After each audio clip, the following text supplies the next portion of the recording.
ఒక యాక్ట్ తీసుకురావాలని ప్రతిపాదనల్ని అన్ని రాష్ట్రాలకు కూడా సర్క్యులేట్ చేయడం జరిగింది.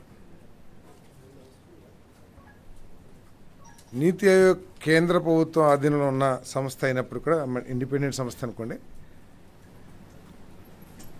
బీజేపీ పాలిత రాష్ట్రాలు కూడా చాలా వరకు ఈ ల్యాండ్ టైటిలింగ్ యాక్ట్ని అమలు చేయలే. ఈ ల్యాండ్ టైటిలింగ్ యాక్ట్ మీద స్టేక్ హోల్డర్స్ అందరూ కూడా చాలామంది బహిరంగంగా, అదేవిధంగా పత్రికలు కానివ్వండి, మీడియా కానివ్వండి, అందరూ కూడా పలు సందేహాలను వ్యక్తపరిచారు. అయినా కూడా గత ప్రభుత్వం హడావిడిగా స్టేక్ హోల్డర్స్తో ఎటువంటి సంప్రదింపులు జరగకుండా దాంట్లో వచ్చే లాభ నష్టాలు ఏమిటి, లేకపోతే ప్రజలకి జరిగే నష్టం ఏమిటి అనేది ఆలోచించుకోకుండా ఒక భయంకరమైన చట్టాన్ని, భయంకరం ఎందుకంటున్నానంటే ఈ చట్టం ఉన్నన్ని అమల్లో ఉన్నన్ని రోజులు కూడా ప్రత్యేకంగా చిన్నకారు రైతులు కానివ్వండి, లేకపోతే చిన్న చిన్న భూ యజమానులు కానివ్వండి, తీవ్రమైన ఆందోళనకి గురయ్యి నిద్రలేని రోజులు కూడా గడిపారని చెప్పేసి మనం చేస్తా ఉన్నాను. ఎందుకంటే గత ప్రభుత్వం చెప్పినప్పటికీ ఇది కేంద్ర ప్రభుత్వం ప్రతిపాదించిన చట్టం, మేము దాన్ని అమలు చేసామని చెప్పేసి చెప్పడానికి ప్రయత్నం చేసినా కూడా నీతి ఆయోగ్ ఏదైతే ప్రతిపాదించిందో దానికి దీనికి పోలిక లేకోకుండా అనేక క్లాజెస్ని మార్చివేసిన విషయం మనకు కూడా తెలిసిందే. నీతి ఆయోగ్ ప్రతిపాదించిన దాని ప్రకారం ఒక గవర్నమెంట్ ఆఫీసర్ టీఆర్ఓగా, అంటే ట్రాన్స్ఫర్ రిజిస్ట్రేషన్ ఆఫీసర్గా, టైటిల్ రిజిస్ట్రేషన్ ఆఫీసర్గా వ్యవహరించడం జరుగుతుంది.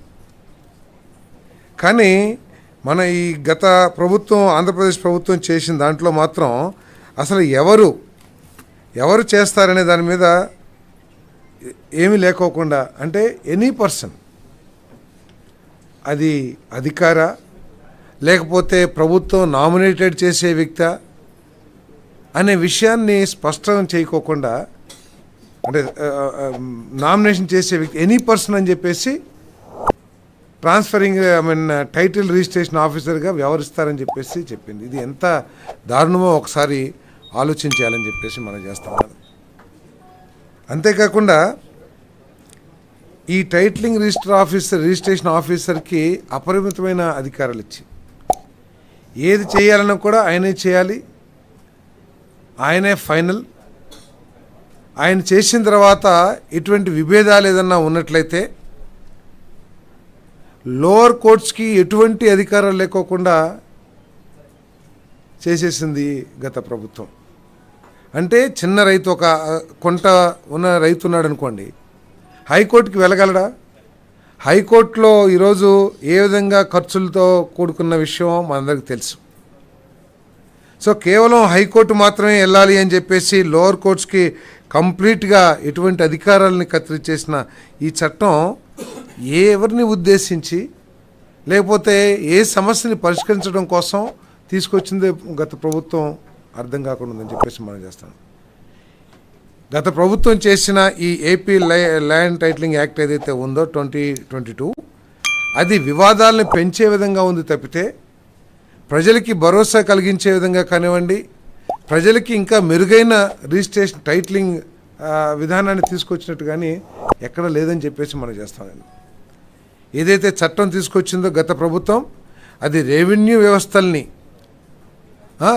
ఇప్పటికీ అమల్లో ఉన్న రెవెన్యూ వ్యవస్థల్ని, రిజిస్ట్రేషన్ వ్యవస్థల్ని, అదేవిధంగా ల్యాండ్ రికార్డ్స్ వ్యవస్థల్ని పూర్తిగా ధ్వంసం చేసే విధంగా ఈ చట్టాన్ని తీసుకొచ్చిందని చెప్పేసి మనకి సవినీయంగా మనం చేస్తాను. అంతేకాకుండా కేవలం హైకోర్టుకి వెళ్ళాలి,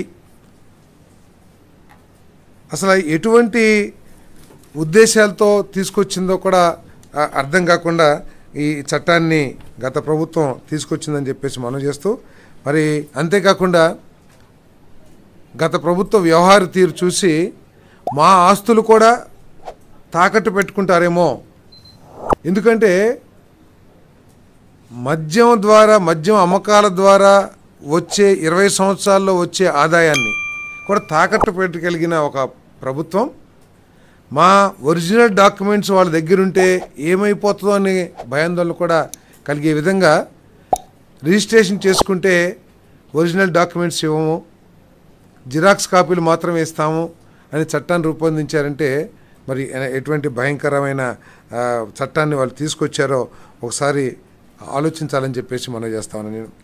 మరి దాని మూలంగా ఈరోజు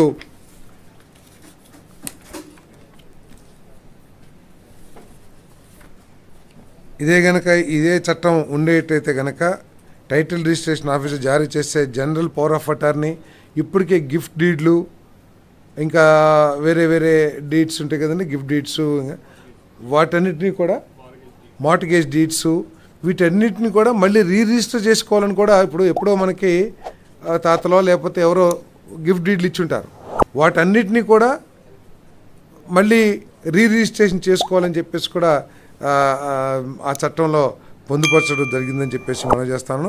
మరి ఆ చట్టం మూలంగా ప్రజల ఆస్తులకి రక్షణ లేదని చెప్పేసి భావించి మరి ఎవరైనా సరే చిన్న కంప్లైంట్ ఇస్తే, ఎందుకంటే టైటిలింగ్ రిజిస్టర్ ఆఫీసర్గా ఒక ప్రభుత్వ అధికారి ఉన్నతాధికారి పనిచేస్తాడని చెప్పని చట్టం రేపు ప్రభుత్వం నామినేటెడ్ విధానం ద్వారా ఇస్తే అదే ఎవరొకళ్ళు ఉద్దేశపూర్వకంగా ఇబ్బంది పెట్టాలనే ఉద్దేశంతో రాజకీయ కారణాలతో ఆ ఆస్తిని వివాదాస్పదం చేస్తే ఎటువంటి దిక్కులేని పరిస్థితి ఉండేదని చెప్పేసి మనం చేస్తాను.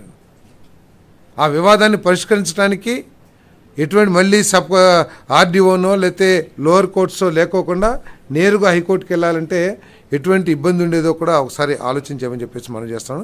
దానికోసం ఈరోజు మరి ఆ చట్టాన్ని రద్దు చేసామని చెప్పేసి కూడా మరి చంద్రబాబు నాయుడు గారి ప్రభుత్వం, కూటమి ప్రభుత్వం ఈరోజు చంద్రబాబు నాయుడు గారు, పవన్ కళ్యాణ్ గారు నాయకత్వంలో దీన్ని ఆంధ్రప్రదేశ్ క్యాబినెట్ రద్దు చేయడం జరిగిందని చెప్పేసి మనం చేస్తాము.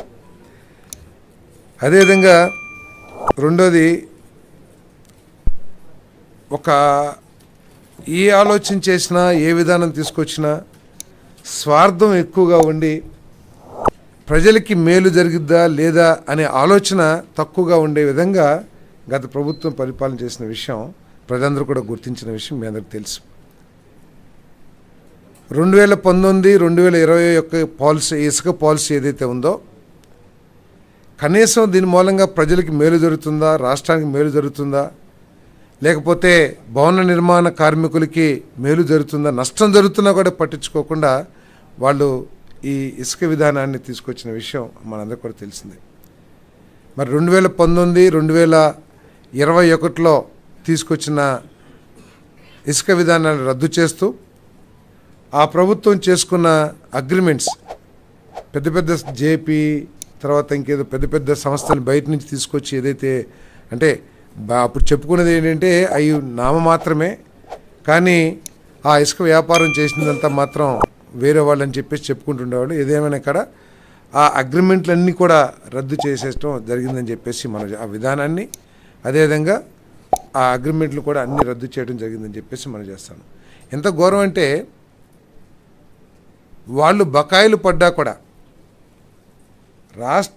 రాష్ట్ర ప్రభుత్వానికి చెల్లించాల్సిన అమౌంట్, పెద్ద అమౌంట్లు కోట్లాది రూపాయలు ఉన్నా కూడా ఎన్ఓసీలు జారీ చేసి వారికి ఎటువంటి బాధ్యత ఇబ్బందులు లేకోకుండా సర్టిఫికేట్ జారీ చేసిన విషయాన్ని కూడా మీ దృష్టికి తీసుకొస్తారు. కానీ ఏదో 800 కోట్లకి కాంట్రాక్ట్ ఇచ్చామని చెప్పారు, కానీ రాష్ట్రానికి మాత్రం ఏమీ ఆదాయం వచ్చినట్లయితే ఎక్కడ కూడా కనపడలేదు. మరి దాన్ని దృష్టిలో పెట్టుకుని ఎటువంటి ఆదాయాన్ని ఆశించుకోకుండా ప్రభుత్వం ఉచితంగా